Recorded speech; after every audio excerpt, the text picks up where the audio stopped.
이제 또 10장으로 넘어오면서 계속해서 이제 욥의 어떤 그 단순히 이걸 신앙 고백이라고 보기는 좀 어렵고 하나님에게 대하여서 단순하게 좀 표현하면 하나님에게 대하여서 욥이 하고 싶은 말이죠.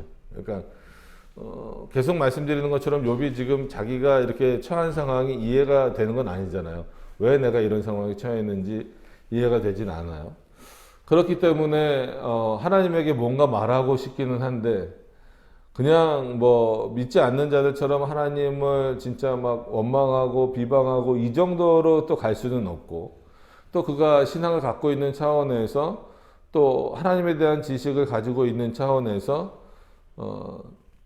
어떤 표현들을 하려다 보니까 욥 안에서도 스스로 혼란스러운 거예요. 그래서 칼빈이 하나님을 아는 지식이 믿음이다라고 했을 때 그 지식은 단순히 어떤 우리가 알고 있는 세상에서 무슨 뭐 영어나 수학이나 아니면 세상의 지식들을 쌓는 이 정도가 아니라 하나님이 누구신가를 분명히 이해하는 그런 차원에서 뭐 삼일체에 대한 이해도 있어야 되고 예정론에 대한 이해도 있어야 되고 하나님의 속성에 대한 이해도 있어야 되고, 그래서 우리가 오후에도 웨스트민스터 신앙고백서를 통해서 어떻게 보면 이제 여러 가지 그런 지식에 대한 내용들, 하나님에 대해서도 교회에 대해서도 꾸준히 이제 배워 나가는 작업들을 해야 됩니다. 그러니까 이런 것들을 하는 데 있어서 그것이 믿음과 어떤 관계가 있을까? 분명히 믿음은 성령 하나님께서 주시는 선물이다. 삼일체 하나님께서 주시는 선물이다라고 했을 때에, 그러면 그 믿음의 선물이 제대로 발휘되기 위하여서 하나님께서는 자신을 향한 지식을 온전히 풍성히 가지라고 말씀을 하셨어요. 그래서 근데 그 지식이 우리가 생각하는 대로 아까 말씀드린 대로 단순히 그냥 눈에 보이도 이렇게 쌓아지는 뭐 구구단을 외운다, 아니면 그 다음에 방정식을 배운다, 그 다음에 뭐 집합을 배우고 뭐를 배운다, 이런 어떤 단계로 넘어가는 그런 정도의 차원이 아니다라고 하는 거죠. 그러니까 그런 부분들을 우리가 생각해 볼 때 하나님을 아는 지식이 분명히 우리에게 있어야 되고, 그 지식이 있어야만 믿음이라고 하는 것을, 하나님이 선물로 주신 믿음이라고 하는 것이 제대로 우리 안에서 실천적으로 나타날 수 있는데, 인간은 연약하기도 하고 하나님에 대해서 분명히 알려진 것에 대해서 분명히 알아야 되지만 알려진 것에 대해서조차도 분명히 잘 알기 어렵고, 또 그 감춰져 있는 하나님의 뜻에 대해서는 우리가 보통 먼 언이라고 부르는,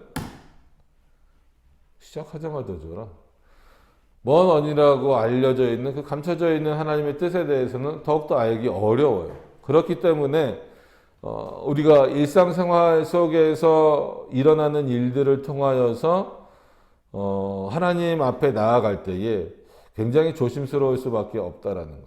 그래서 늘 우리 안에 기쁘고 즐거운 일이 있을 때는 하나님 앞에 기쁘게 나가고, 또 우리 안에 힘들고 어려운 일이 있을 때는 그냥 슬프게 나가고, 그러니까 이런 모습들을 보면 하나님은 동일하신데 누가 변하는 거냐면 인간이 변하는 거예요. 오늘도 우리가 욥을 생각해 보면 너무 이제는 또 10장까지 오다 보니까 먼 얘기 같지만 늘 하나님 앞에 즐겁게 나갔던 인물이었어요, 욥이. 그죠? 어땠을 때? 아무런 어려움이 없을 때. 단순히 그가 뭐 부자였고 뭐 재산이 많았고 이거를 떠나서 그에게 아무 일이 없이 평안히 살아갈 때는 하나님 앞에 기쁘고 즐거운 마음으로 나갔어요. 솔직히 하나님이 그를 뭐라 평가하시는가, 물론 그것도 인간은 민감하게 생각을 할 수밖에 없지만,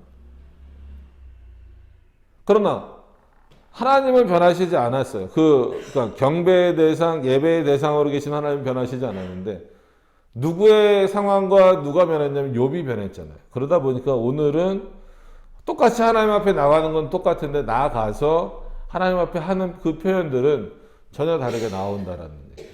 그래서 계속해서 말씀드리는 것은 욥이 자신의 생활이 어렵지 않았을 때에 가지고 있었던 하나님에 대한 지식과 자신이 지금 아주 이런 아주 한계에 부딪히는 그런 상황 속에 있을 때에 가지고 있는 하나님에 대한 지식의 차이가 얼마나 나겠느냐. 거의 없다라고 봐야 되는 거예요. 그죠? 그런데 표현의 방식이 이렇게 달라질 수밖에 없는 것은 그만큼 인간은 환경에, 상황에 지배를 받을 수밖에 없는 존재다라고 하는 것을 확인케 되는 거죠.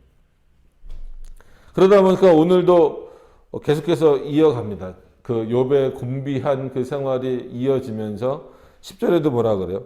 내 영혼이 살기에 곤비하다. 이 얘기는 언뜻 들으면은 나 이제 더 이상 살고 싶지 않다라는 거예요. 그럼 욥이 왜 그럴까요?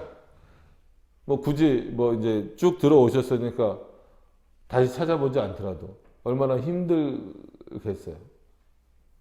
그래서 뭐 우리나라도 뭐 이게 단적인 예가 되진 않겠지만 뭐 OECD 중에서 몇 위다 뭐 막 하면서도 자살률이 이렇게 높잖아요. 근데 그 자살률 중에 여러 가지 이유가 있겠지만 그 중에 의외로 높은 것 중에 하나가 뭐냐면 생활고예요, 생활고.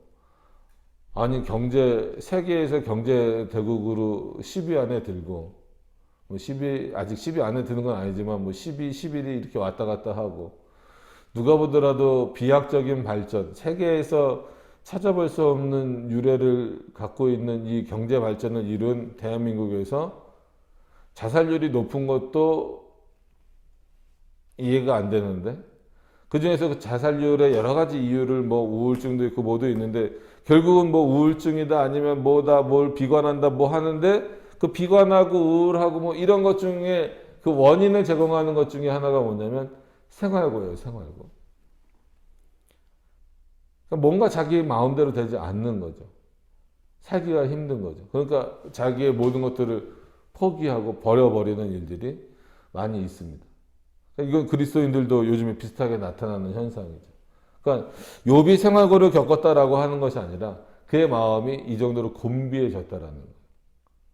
말씀드리고 싶은 것은 어떤 사람들은 그런 어렵고 힘든 상황에 처했더라도 죽음을 택하는 사람들도 있지만 어쨌거나 뭐 자식을 보든지 아니면 자신의 미래를 다시 회복시키고자 하는 마음이든지 이런 어떤 마음으로 더 살고자 하는 그런 모습들도 보여지잖아요. 그래서 가끔 뭐 보면 참 정말 죽음의 그 생각까지 했다가 다시 살아서 뭐 회복되고 뭐 하고 막 이런 내용들 막 보게 되죠. 그러니까 세상 사람들도 어떤 의미에서는 이 대한민국 전체의 환경이 크게 바뀌지 않아도 자기가 어떠하냐가 지금 중요한 거예요. 그러니까 대한민국이 선진국에 들어가냐 안 들어가냐보다 더 중요한 것은 내가 얼마만큼 누릴 수 있느냐, 내가 얼마만큼 이것을 행복하게 살 수 있느냐, 이게 이제 중요하다라는 거죠. 그러니까 그만큼 사람은 늘 누구를 향하여서 누구를 중심으로 살 수밖에 없냐면 자기를 중심으로 해서 살 수밖에 없어요. 그러니까 오늘 욥도 그런 차원에서는 마찬가지입니다. 왜 그 영혼이 곤비하겠어요? 살기가 곤비하겠어요? 힘드니까. 자기가 가진 걸 다 잃어버렸으니까. 남아있는 게 아무것도 없다라고 생각을 하니까. 그리고 내 원통함을 발설하고, 그죠? 얼마나 원통하겠습니다. 여러분들 보면, 여러분들이 욥이라면 얼마나 원통하겠어요? 얼마나 불만이 많겠어요? 불만이라고 표현하기 어려울 정도의 원통함이죠. 이것을 발설하고 내 마음에 괴로운 대로 말해야 된다. 내가 여태까지는 하나님 앞에 그래도 참으려고 했는데 마치 이런 거예요. 내가 그래도 어떻게 하든 하나님을 아는 지식도 있고 하나님을 믿는 그런 믿음도 있기 때문에 참아보려고 했는데 더 이상은 못 참겠다. 차라리 그냥 말하고 죽었으면 좋겠다. 여기서는 욥이 자살하겠다는 말이 아니죠. 내가 이렇게 말하면 이미 하나님은 나를 어떻게 하시려고 하는 분이니까. 그러니까 욥의 생각 속에서는 죽이고 정죄하시려고 하는 분이기 때문에 내가 이렇게 하나님께 내 원통함과 비통함을 발설하고 내 마음에 괴로운 대로 그냥 말을 다 해버린다면 하나님이 아마 나를 죽여주시지 않을까. 이런 거예요. 아주 인간의 극단적인 비관이 신앙의 모습과 합쳐졌을 때 나타나는 거예요. 내가 직접 죽기는 싫고 이렇게 말하면 하나님이 나를 죽여주시지 않을까? 그런 거예요. 그럼 사람이 자기가 괴로운 대로 다 표현하면서 살지는 못해요. 그죠? 근데 그래도 그렇게 하겠다라. 2절을 보니까 그 대상이 누구예요? 그러니까 그 원통함을 발설하고 괴로운 마음, 괴로운 대로 말하겠다라고 하는 대상이 하나님이에요. 2절에 보니까 내가 하나님께 아뢰오니 나를 정죄하지 마옵시고. 솔직한 얘기로 여러분, 그 1절의 욥의 모습을 보면 마치 하나님이 나를 정죄해도 이제 나는 괜찮다라는 의미가 담겨져 있는 거잖아요. 어떤 의미에서 난 이제 살기가 곤비하다라니까. 근데 2절에 내가 하나님께 아뢰오니 나를 정죄하지 마옵시고 라는 그 의미는 뭘까요? 정죄하지 말라. 그러니까 하나님의 정죄는 결국 심판과 죽음을 의미하잖아요. 그러니까 두 가지 의미로 살펴보면 여전히 나는 죄가 없다라는 것에 대한 항변이면서 죽여달라, 난 이제 더 이상 살고 싶지 않다라고 하면서도 그 삶에 대한 끈을 놓지 못하는 그런 모습들이 있는 거죠. 그러니까 왜냐하면 죽음은 누구에게나 참 큰 두려움으로 다가오는 거예요. 예를 들어서 스스로 목숨을 끊는다, 아니면 어떤 위협 가운데 내 목숨의 위협을 받는다. 그래서 전쟁 가운데서도 엄청난 트라우마를 사람들이 많이 겪고 있잖아요. 많이 죽였든 아니면 뭐 상처를 입었든, 뭐 죽으면 트라우마가 없어지지만 있다라고 말할 수는 없지만, 그러니까 그런 모습들을 이제 보게 되는 거예요. 그러니까 욥도 어떤 면에서 마찬가지예요. 죽고 싶다라고 말하면서도 하나님 앞에 나를 정죄하지 말라는 그 의미 속에서 욥의 궁극적인 뜻은 뭘까요? 회복이죠, 회복. 나는 살고 싶습니다요. 반면으로 말하면 나 정말 죽겠습니다라고 하나님 앞에 말하는데, 그 죽겠습니다라는 그 고백 속에는 제발 나를 좀 살려달라는 의미입니다. 그래서 내가 하나님께 아뢰오니 나를 정죄하지 마옵시고 무슨 연고로 나로 더불어 쟁변하였는지 나로 알게 하옵소서. 알 수 없는 내용이에요. 그죠? 근데 욥이 오죽 답답하면 이렇게 표현을 했을까라는 생각도 듭니다. 그러나 이렇게 쟁변한다고 한들 쟁변의 대상도 이제 아니라고 9장에서 본인이 얘기했음에도 불구하고 마치 쟁변하듯이 나를 이렇게 힘들게 하시는 이유가 뭡니까? 도대체 정말 내가 힘들고 어렵고 죽음에 내몰리고 있는 이런 상황이라도 최소한 내가 왜 이런 상황에 처해 있는지는 뭐 하고 싶습니다. 알고 싶다라는 거죠. 근데 자기는 모르겠다라는 거예요. 하나님 알려주시지 않고 오히려 하나님 나를 더 힘들게 하니까, 지난 9장을 설교하면서도 말씀드렸던 것처럼 하나님에 대한 신론이 왜곡되고 있다라고 말씀을 드렸어요. 오늘도 그런 모습들이 또 나타나죠. 3절에 보세요. 주께서 주의 손으로 지으신 것을 학대하시며. 그러니까 주의 손으로 지으신 것이 누구예요? 욥 자기 자신이잖아요. 근데 이 학대를 세상에서 받는다라고 하면 하나님께 외칠 수 있잖아요. 하나님 저 좀 도와주세요. 하나님이 지으신 이 욥이 세상으로부터 이렇게 모진 학대를 받고 있습니다. 하나님 구해주세요. 라고 말할 수 있는데 그 학대가 누구로부터 오는 거예요? 하나님으로부터 온다라고 생각을 하니까 누구에게 도움을 요청할 만한 길이 없다라는 것을 욥이 아는 거죠. 그러니까 도대체 하나님 왜 그러십니까? 하나님이 나를 짓지 않으셨습니까? 나를 지어 놓으시고 나를 학대하시는 이유가 뭐고 멸시하시는 이유가 뭡니까? 심지어 악인, 여러분 악인이라고 말하는 대상이 누구겠어요? 사단이면서 욥을 괴롭게 했던 사람들이 누구예요? 뭐 자연도 있지만 도적 때부터 시작해서 수많은 어떤 주변의 악인이잖아요. 그리고 심지어 뭐 친구들이 바로 악인으로 말하기 그렇지만 위로하러 왔던 친구들조차도 지금 이 순간에는 욥에게 있어서는 마치 누구처럼 보일까요? 악인처럼 보이겠죠. 그죠? 전혀 그의 말들이 위로가 안 되니까. 악인에게 빛을 비추시기를 선히 여기시나이까. 그러니까 악인에게라고 했으니까 악인의 어떤 욕심과 이런 마음에 하나님이 빛을 비춰주셨으니까 그들이 저를 이렇게 괴롭게 하지 않습니까? 근데 왜 그렇게 하시는지 난 이유를 모르겠다. 하나님이 분명히 나를 지으셨는데 이렇게 하시려고 나를 힘들게 하시고 학대하시고 멸시하시기 위해서 그럼 나를 지으신 겁니까? 마치 좀 그런 표현이 있죠. 살찐 돼지를 잡으려고 하는 것처럼 잡기 직전에 막 뭐를 줘요? 먹을 거 많이 주잖아요. 좋은 거 많이 주잖아요. 그래서 살이 좀 표현이 그렇지만 통통하게 올랐을 때 탁 잡잖아요. 그게 그런 목적이었습니까? 마치 이런 거죠. 4절에 주의 눈이, 이거는 전형적으로 이제 어떻게 보면 하나님께 대한 항변이면서 욥의 친구들에 대한 답답함도 표현되어 있는 겁니다. 자, 주의 눈이 육신의 눈이니까.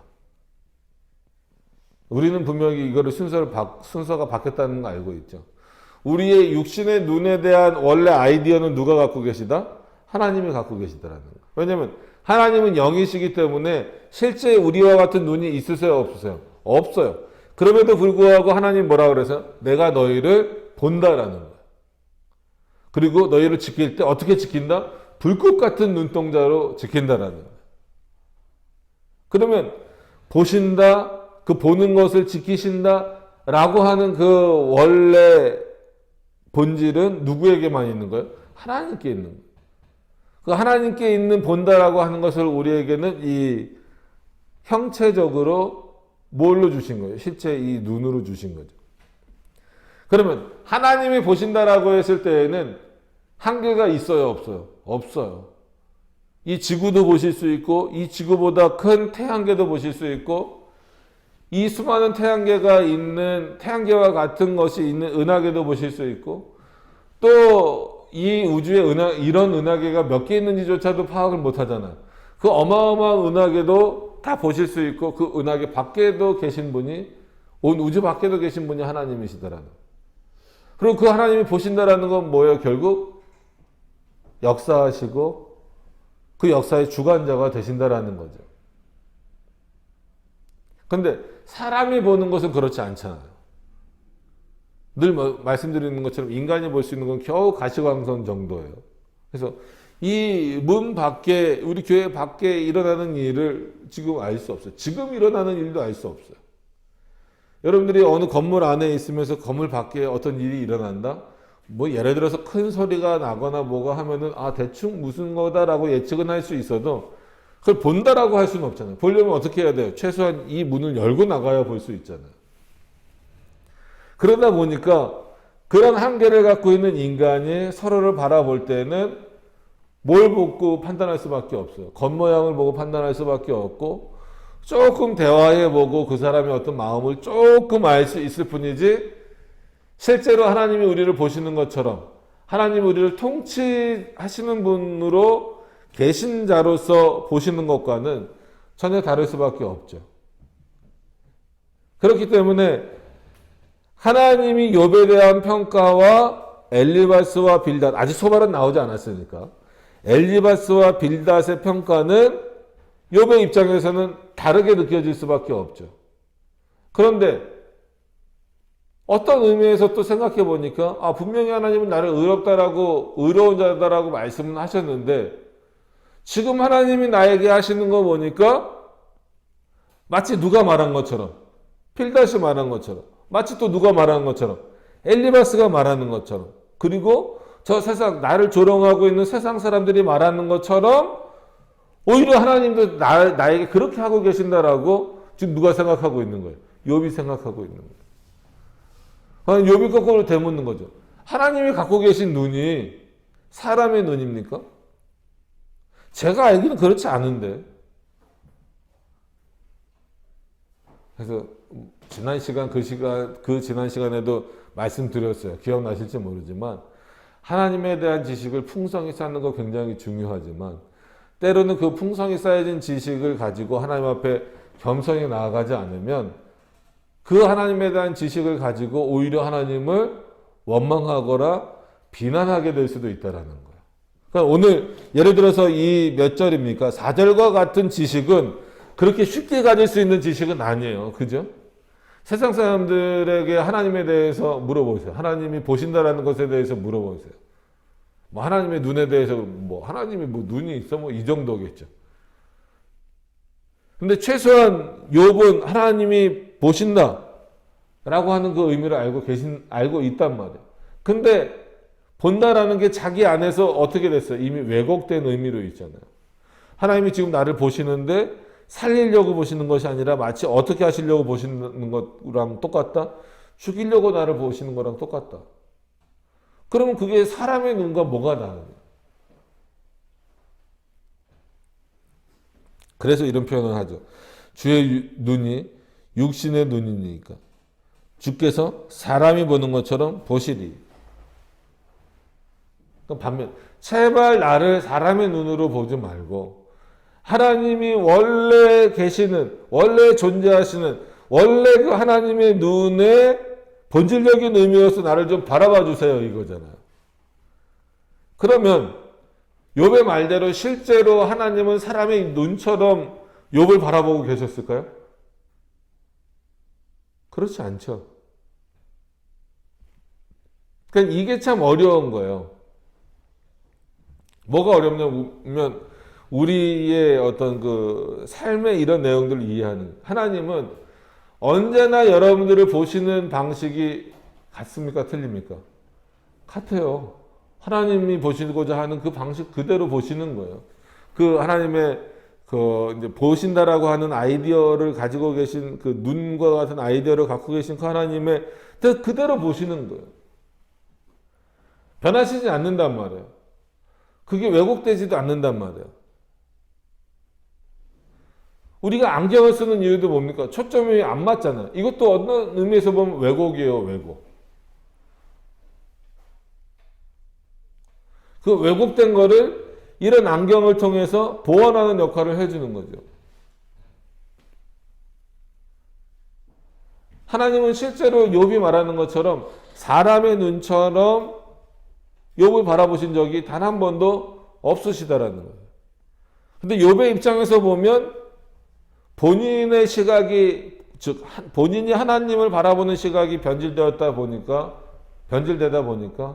마치 하나님이 나를 바라보시는 시각도 변하셨다라고 생각을 하는 거예요. 그러니까 하나님이 사람이 아니지 않습니까? 근데 왜 사람처럼 나를 쳐다보십니까?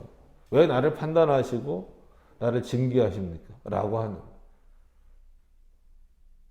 왜 내 안에서 나는 무죄한데 내 안에서 죄를 찾으려고 하십니까? 5절에 주의 날이 어찌 인생의 날과 같으며, 그죠? 여러분, 인생은 24시간이 정해져 있죠.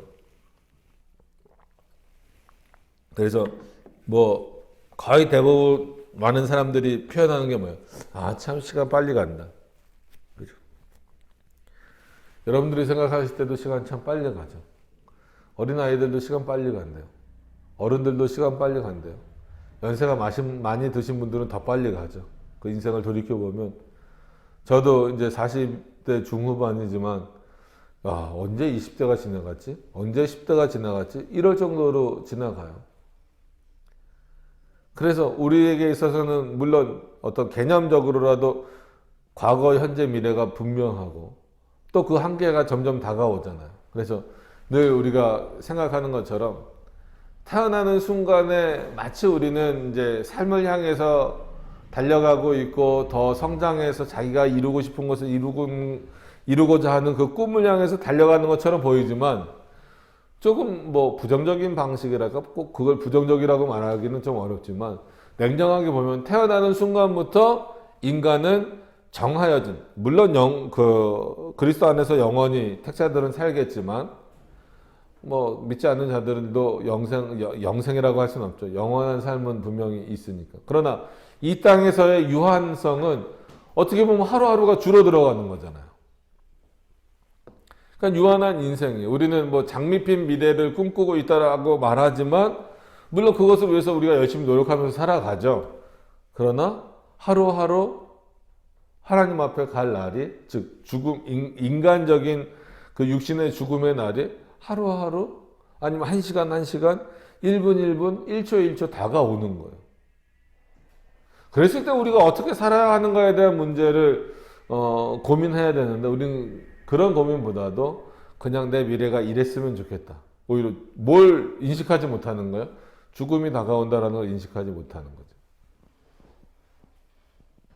근데 인간은 조금만 생각해봐도 그거를 알고 자기가 유한하다는 걸 알아요. 근데 하나님의 인생은 그렇지 않지 않습니까? 하나님에게 날이 의미가 있어요? 하루라고 하는 그 개념, 욤의 개념이 의미가 있습니까? 없어요. 그래서 하나님이 어떤 그 시간 개념을 말씀하실 때 하루가 천년, 하나님 앞에서는 하루가 천년 같고 천년이 하루 같다. 이걸 또 문자적으로 해서 요한계시록을 또 그렇게 막 풀고 막 이런 경우도 있는데 그거는 이제 아주 좋은 예는 아닙니다. 물론 어떤 의미에서는 문자적인 의미가 필요할 때도 있지만 하나님에게 있어서 하루가 천년 같고 천년이 하루 같다라는 건 뭐예요? 그에게 있어서의 시간은 아무런 의미도 없다라는 거죠. 이 세상을 통치하실 때 물론 그 시간 개념을 사용하시긴 하지만 그게 하나님이 그 시간 개념을 사용하시는 것이지 그 시간 개념이 하나님을 속박하거나 아니면 하나님이 그 시간에 매여 계신 분은 절대 아니라는 거죠. 그러니까 하루하루 한날 한날이라는 그 의미 자체도 그런 차원에서 마찬가지입니다. 이 날의 중요성은 누구에게만 있는 겁니까? 우리에게 있는 거예요. 그래서 이 날의 중요성을 부여하신 분이 분명히 하나님이신 건 맞아요. 그래서 우리가 주일 날만 예배드리는 모습이 아니고 물론 공예배로서는 이렇게 모여서 드리지만 날마다 예배자로서 살아야 된다라고 하는 것은 언제나 하나님은 우리를 통하여 예배받기 원하시는 분이기 때문에 그렇다라는 의미에서 말씀을 드리는 거고 하나님이 이 날을 정해 주셨기 때문에 우리가 이 날을 주일로 지키고 있을 뿐입니다. 그러니까 그 날을 정하시고 사용하시고 도구로 쓰시는 분이시지 하나님이 그 날에 매이는 분은 아니다라는 거죠.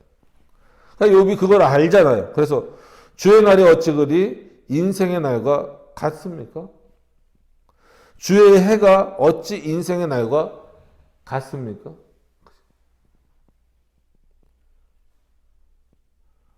얼마 전에 그 목사님들하고 저는 정동진 처음 가봤어요. 정동진 한번 갔었는데 사람들이 왜 그렇게 그 몰릴까? 그러니까 연초가 되고 연말이 되면 아주 난리도 아니잖아요. 근데 해가 뜨고 해가 지는 모습을 보니까 뭐 해가 뜨는 모습은 못 봤어요. 해가 이렇게 뉘어뉘어 지는 모습을 보니까 참 장관이다 이런 표현을 하게 되죠. 그러니까 사람들이 거기다 대고 뭐 소원도 빌고 뭐 하고 그런 걸 보면서 참 인간의 연약함과 무지함과 그 안에 우상의 공장인 그 모습이 그대로 드러나는 모습을 보면서 참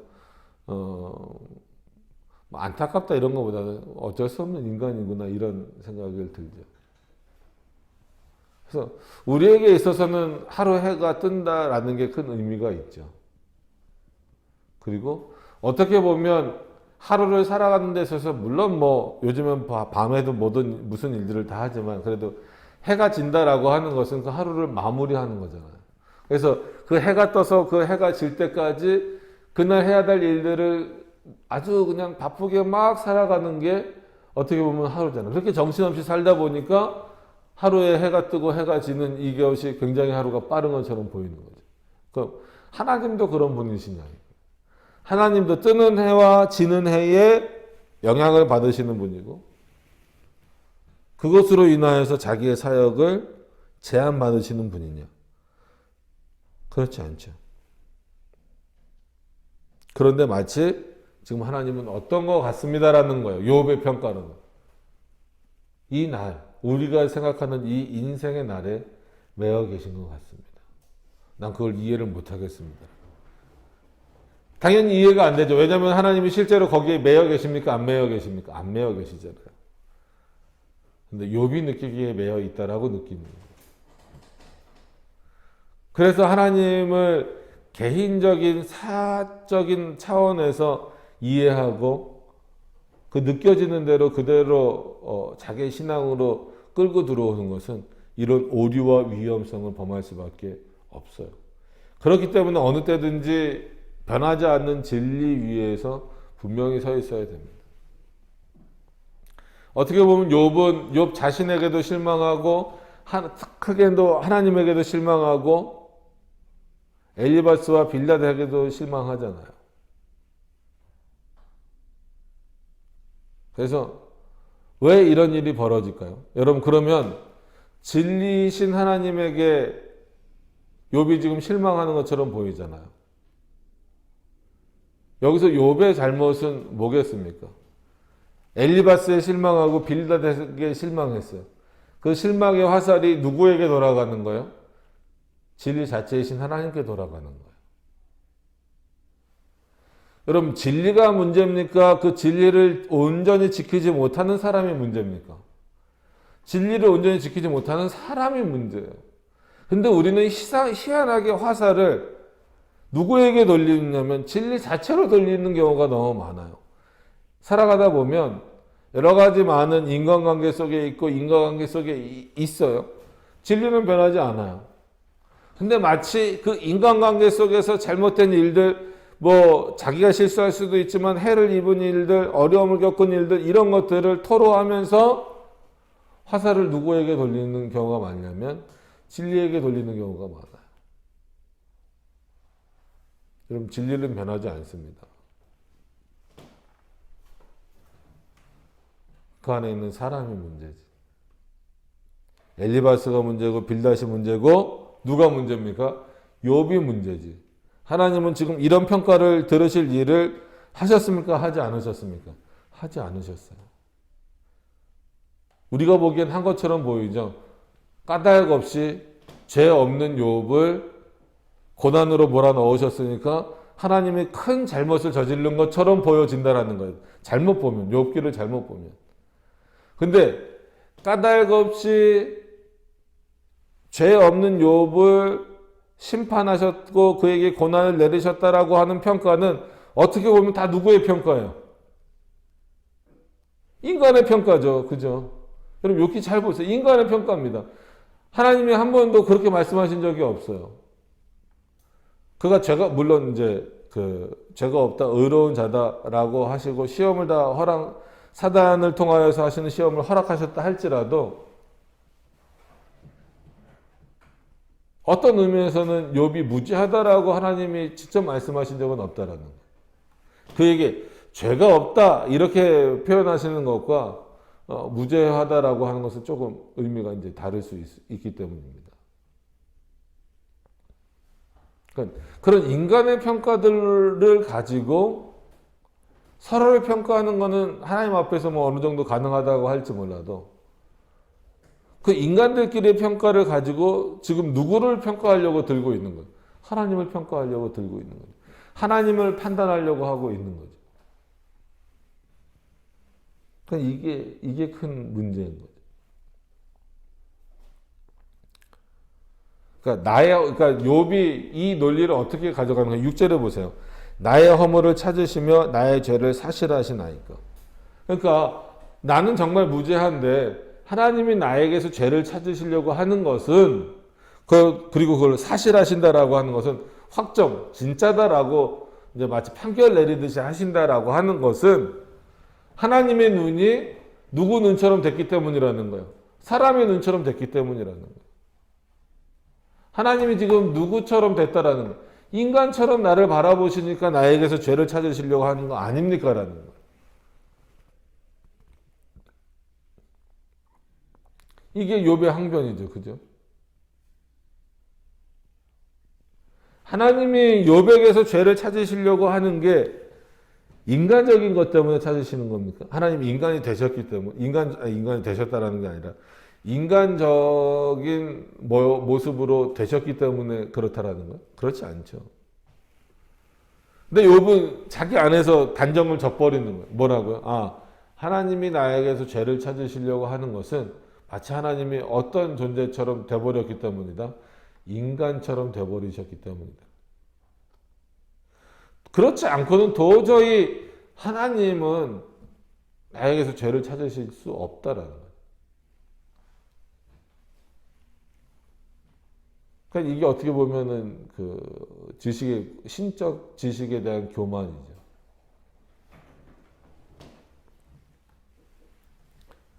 그리고 또 하나의 단정이 나오죠. 7절에 보세요. 주께서는 내가 악하지 않은 줄을 아시나이다. 그러니까 이 악의 기준을 어디다 둬야 될지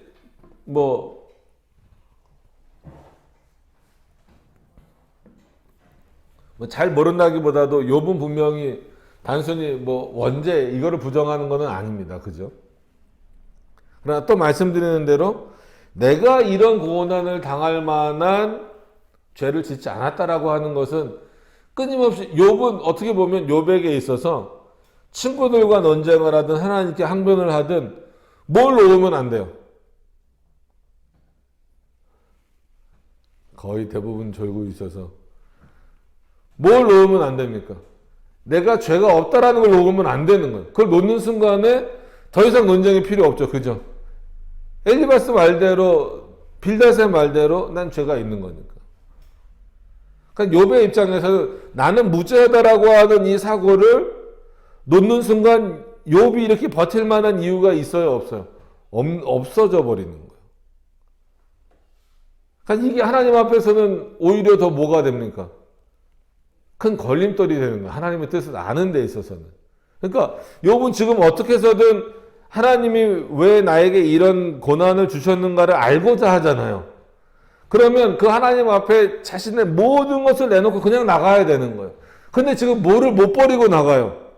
나는 죄인이 아니다라고 하는 것을 못 버리고 하나님 앞에 나가다 보니까 뭐가 왜곡되는 거예요? 하나님은 어떤 분이신가에 대한 본질적인 내용들이 왜곡되는 거죠. 그럼 오늘도 7절에 보세요. 자기가 단정을 져버려요. 주께서는 내가 악하지 않은 줄을 아시나이다.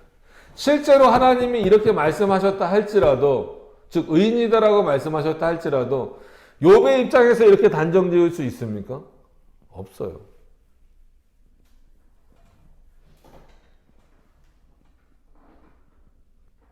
여러분, 우리는 예수 그리스도를 통해서 죄를 용서받았습니까? 안 받았습니까? 용서받았죠. 그럼 우리는 이제 더 이상 죄가 없습니까? 아니잖아요.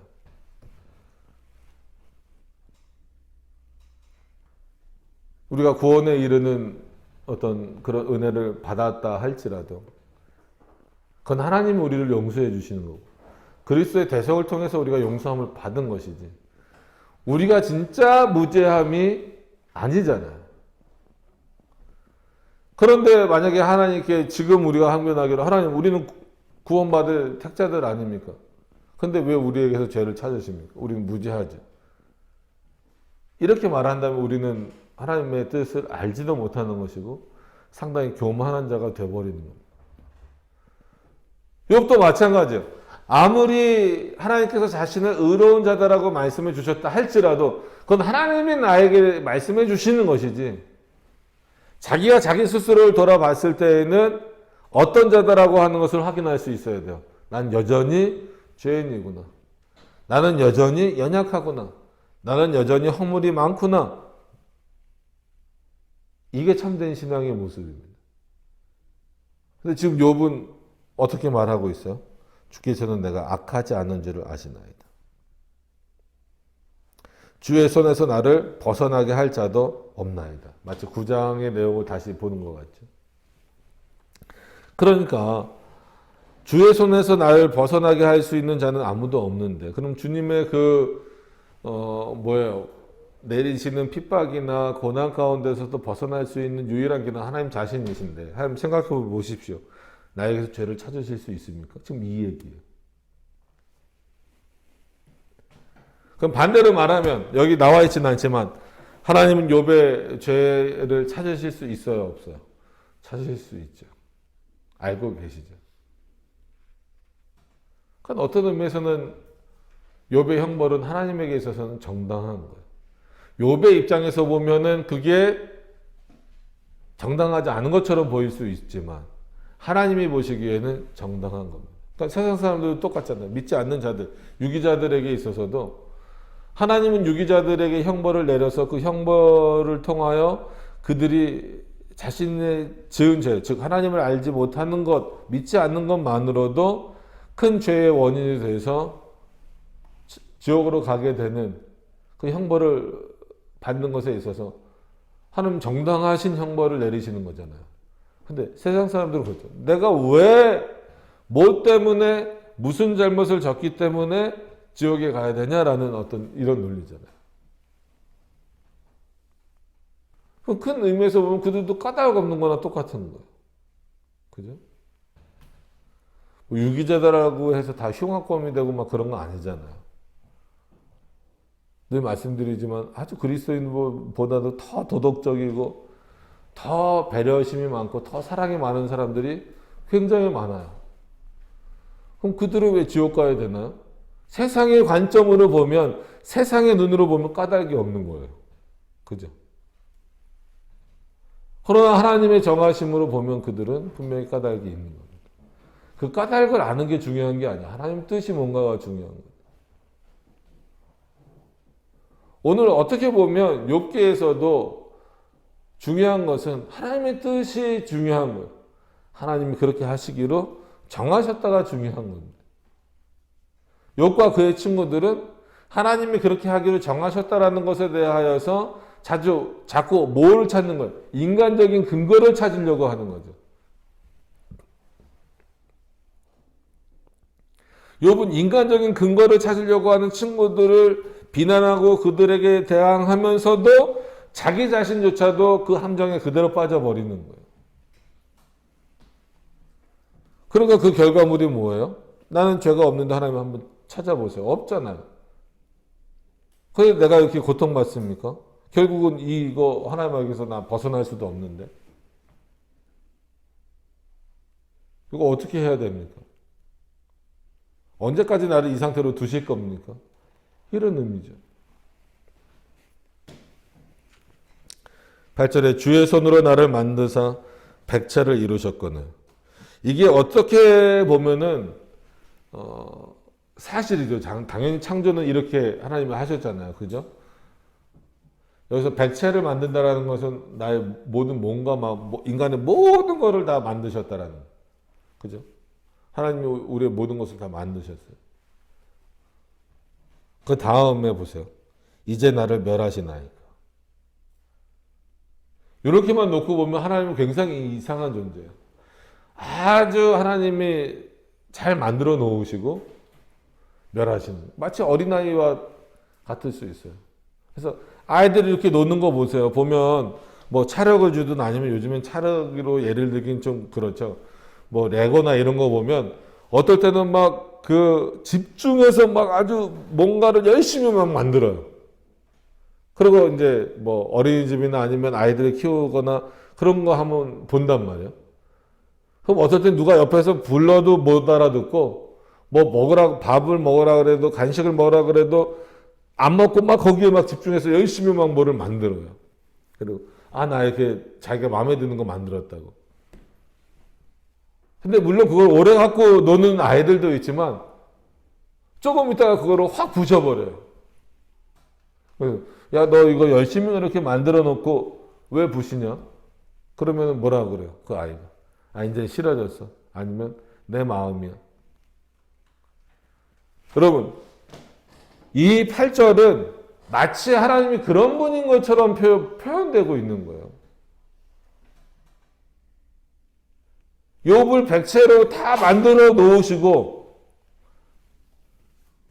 그를 보존하시는 게 아니라 내가 욥이라는 인물을 내가 잘 만들었는데 만들고 나서 보니까 이거 다시 나 부실래, 다 없앨래, 멸할래, 이렇게 변덕쟁이처럼 만들어 버리는 거예요. 그러니까 주의 손으로 나를 만드사 백체를 이루셨거늘 이제 나를 멸하시나이까. 나이다. 기억하옵소서. 하나님께 기억하래요. 그죠? 네.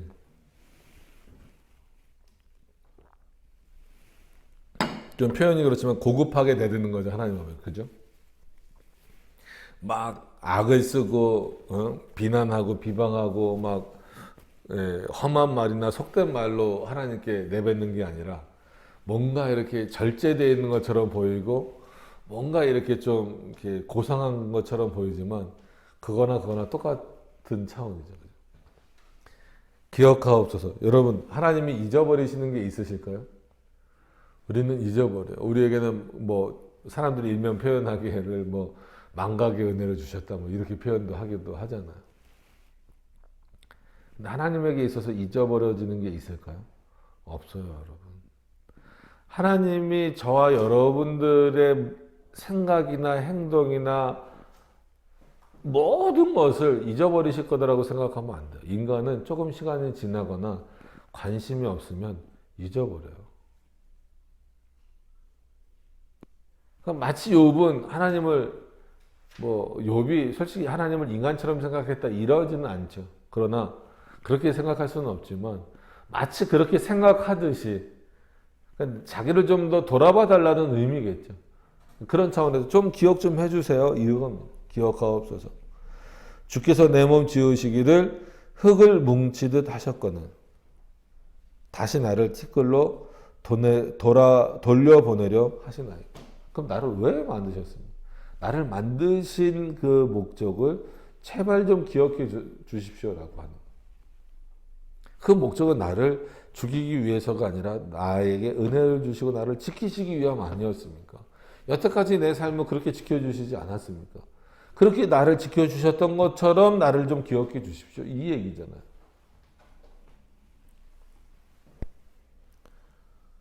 주께서 나를 젖과 같이 써두셨으며 엉긴 젖처럼 엉기게 하지 않으셨나요? 그러니까 오히려 이제 풍성함이죠. 그래서 젖을 먹는 것도 중요하지만 이 당시 어떤 문화로서 지금처럼 치즈를 만드는 방식이 약간 비슷하긴 하지만 엉기는 젖 이렇게 말하면은 뭐예요? 그거를 이렇게 좀 나중에 두고두고 이렇게 풍성하게 먹을 수 있는 양식이 되는 거잖아요. 그러니까 예를 들어서 어미의 젖, 엄마의 젖이 됐든 아니면 그 양이나 그 젖소나 이런 것에 젖을 이렇게 짜서 먹는 것은 바로 먹어야 되는 거잖아요. 근데 그거를 이때 냉장고나 이런 게 없으니까 어떤 그런 그 당시에 할 수 있는 것들을 활용해서 좀 단단하게 이렇게 그게 이제 그 과정을 놓고 보면 엉기는 거잖아요. 이렇게 찐득찐득하게 되는 그런 과정이니까. 그럼 그게 결국은 뭐예요? 그걸 먹는다는 것 자체가 양분을 얻는 거죠. 두고두고 양분을 계속해서 얻는 거잖아요. 그러니까 나를 그렇게 만드시지 않았습니까? 그러는 거예요. 그리고 11절에 가죽과 살로 내게 입히심. 정확하게 알아요. 뼈와 힘줄로 나를 뭉치셨지 않았습니까?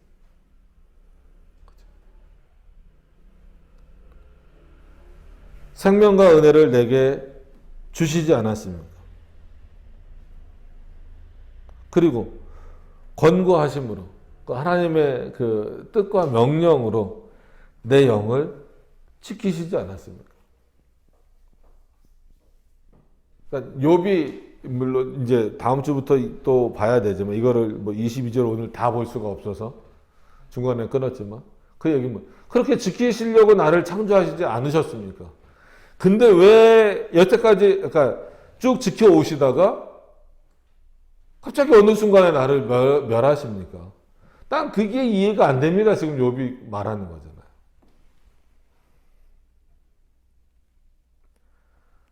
누구나 그럴 거다라는 생각이 들어요. 그죠?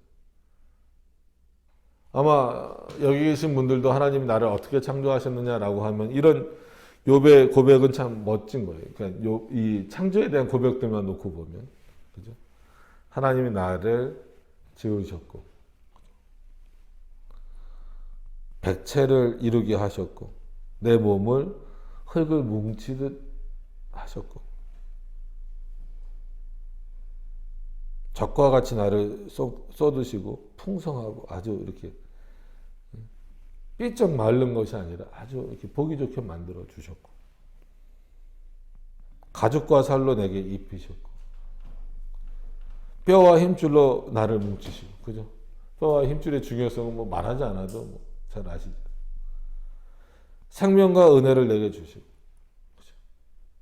생기를 불어 넣어 주신 거죠. 아담을 창조하실 때 하나님이 나에게 생명을 주시고 그 생명을 유지할 수 있는 은혜를 나에게 베풀어 주시지 않으면 우리는 한순간도 존재할 수 없잖아요. 그럼 이렇게 다 고백하실 거예요. 그죠? 하나님 나를 창조하셨다는 의미를. 그런데 욥에게 있어서 혼란스러운 건 뭐냐면 그렇게 나를 하나님 창조하셨는데 그리고 나를 여태까지 지키셨는데 그러니까 욥의 기준으로만 생각해 보면 언제까지는 자기를 이런 창조를 통해서, 자신을 만드시는 창조를 통해서 지켜주신 거예요? 그가 사단으로부터 고난을 받기 이전까지는. 그죠? 근데 그 이후로는 자식도 죽고 재산도 다 잃어버리고 아내도 하나님을 욕하면서 떠나버리는 이런 일들이 생기기 전까지는 분명히 하나님은 나를 지키시는 자다. 나에게 영상을 주시고 은혜로 나를 지키시는 자였는데 왜 이렇게 됐을까? 지금 하나님은 그럼 나에게 뭔가? 이게 굉장히 좀 우리가 조심해야 될 생각입니다. 뭐가 조심해야 될 생각일까요? 우리는 전혀 끊임없이 내가 기준이 돼요. 인간이 기준이 돼서 나에게 하나님은 어떤 존재일까? 나에게 하나님은 누구실까? 물론 이 생각도 꾸준히 해야 됩니다. 근데 이런 생각을 하기 이전에 전제되어져야 될 게 뭐예요? 하나님은 누구신가? 그 하나님에게 있어서 거꾸로 나는 어떤 존재인가? 자, 보세요. 욥이라고만 한정시켜 놓지 말고 하나님은 누구십니까? 스스로 계신 자예요. 그 하나님이 우리를 만드시기로 작정하셨어요. 그죠? 그때부터 우리는 존재의 의미가 있고 가치가 있어지는 거예요. 그러니까 우리의 존재의 의미와 가치의 부여는 누구로부터 된 겁니까? 하나님으로부터 된 거고 작정 때부터 된 거예요. 그때부터 우리는 필연적인 존재가 됐다라고 말씀을 생각을 하셔야 되는 거예요. 그러니까 하나님에게 있어서 인간은 원래부터 있는 존재가 아니라는 거예요. 자신이 창조하시기로 정한 다음부터 그 인간에게 가치와 의미를 부여하신 거예요. 그러니까 이런 차원에서 하나님에게 있어서 인간은 어떤 존재인가가 확인될 수 있어야 돼요. 근데 우리가 늘 존재하니까 거꾸로 생각해요. 우리에게 있어서 하나님은 어떤 존재인가? 마치 우리가 하나님과 같이 있었던 것처럼, 하나님과는 뭐 약간 독립적으로 있었던 것처럼. 그러니까 하나님에게 내가 어떤 존재인가를 생각한다면 그 모든 포커스가 어디에 맞춰지겠어요? 하나님에게 맞춰지겠죠. 근데 그렇진 않아요. 나에게 하나님이 어떤 존재인가라고 생각하게 되면 모든 포커스는 누구에게 맞춰져요? 자기 자신, 인간에게 맞춰지는 거예요. 그러니까 하나님은 늘 나를 도우셔야만 되는 분이라고 생각을 하는 거예요. 하나님이 나를 도와주시는 것이 놀랍고 엄청나게 큰 은혜다라는 생각보다도 당연히 그렇게 해야 된다라고만 생각을 하는 거예요. 그럼 이런 사고는 좀 우리 안에서 바꾸셔야 돼요. 우리는 우리를 위해서 있는 존재가 아니라 우리는 누구를 위해서 있는 존재다? 하나님을 위해서 있는 존재다.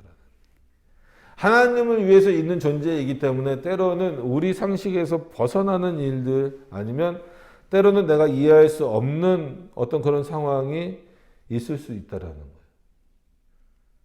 그렇다고 해서 하나님이 우리를 버리시는 것은 아닙니다. 계속해서 말씀드리지만 욥은 여전히 살아있어요. 그 몸을 기왓장으로 긁어야 될 정도로 힘들고 어려운 상황이지만 여전히 그는 살아있어요. 어떻게 보면 그런 욥이 살아있다라는 것만으로도 하나님은 이미 욥에게 생명의 은혜를 주고 계시는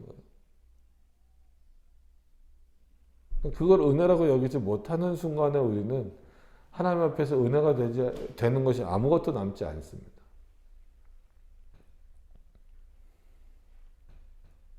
여러분 오늘은 분명히 기억하세요. 하나님은 우리에게서 허물을 찾으시려는 분이 아니라 하나님이 우리에게서 허물을 찾으셨으면 우리는 이미 다 죽었죠. 그죠? 형벌로. 그 모든 형벌을 오히려 덮으시는 분이에요. 그거를 기억한다면 왜 내게서 허물을 찾습니까? 라고 항변하는 것이 아니라 오히려 욥이 여기서 더 겸손해져야 되죠. 하나님, 저는 그러니까 엘리바스가 말하는 차원, 빌닷이 말하는 차원의 죄는 짓지 않았지만 여전히 저는 하나님 앞에서는 죄인입니다. 여전히 하나님 앞에서는 연약한 자입니다. 여전히 하나님의 도우심이 필요한 자입니다. 정말 이해할 수 없는 일들로 인하여 내가 고난을 받고 있지만 하나님만이 나의 도움이십니다. 라는 고백이 욥에게 있었어야 된다라는 거죠. 근데 오히려 그런 고백보다는 하나님에 대한 시각이 왜곡되고 생각이 왜곡되는 표현을 통해서 완곡한 표현이지만 마치 하나님을 굉장히 좀 이렇게 비난하는 또 항변하는 그런 모습을 보게 됩니다. 여러분, 인생의 삶에 있어서 하나님이 우리에게 어떤 분이신가 물론 상당히 중요하지만 그보다 더 중요한 것은 우리가 하나님에게 어떤 존재인가를 다시 한 번 더 기억하셨으면 좋겠어요. 그래서 그가 주시는 은혜는 그저 감사하게 받으면 되는 겁니다. 왜 이렇습니까? 저렇습니까? 다른 사람들은 이런데 나는 왜 이렇습니까? 라고 말할 아무런 이유도 없습니다. 하나님은 여전히 우리를 지키시는 자로 계시다라고 하는 것을 기억하시면서 우리의 신앙의 모습을 더욱더 주님 앞에서 확고히 해 나가실 수 있기를 간절히 바라고 소망합니다. 기도하도록 하겠습니다.